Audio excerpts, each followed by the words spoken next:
পায়ে বেদনা। গোপাল ভাঁড়ের গল্প। একদিন গোপালের প্রতিবেশিনী সুন্দরী পিসি গোপালের কাছে এসে বললে, বাবা গোপাল, তোমার কি এখন সময় হবে? গোপাল বললে, কেন পিসি? সুন্দরী পিসি বললে, বাবা, বছর খানেক কেটে গেল, নিতাইয়ের কোনো খবর পাচ্ছি না, তাই এই কথাটুকু লিখে দে, সে কেমন আছে যেন সংবাদ দেয়। গোপাল বললে, পিসিমা, সে ঠিক কথা, তোমার যদি চিঠি লেখার জরুরি দরকার হয় তাহলে তুমি আর কাউকে দিয়ে চিঠি লিখিয়ে নাও, কারণ কদিন হলো আমার পায়ে বড়ই বেদনা। সুন্দরী পিসি বললে, তোর পায়ে বেদনা হয়েছে তাতে কি, তুই তো হাতে চিঠি লিখবি।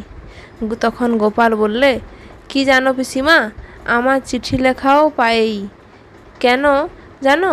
আমার লেখা দেবাক্ষর, আমি যা লিখি তা পড়া দুঃসাধ্য, অগত্যা আমাকে গিয়েই চিঠিখানা পড়ে আসতে হয়। সেই জন্য বলছি, তুমি আর কাউকে দিয়ে চিঠিখানা লিখিয়ে নাও, এখন যে আমার পায়ে বেদনা। ধন্যবাদ ভিডিওটি শোনার জন্য। ভালো লাগলে কমেন্ট করবেন।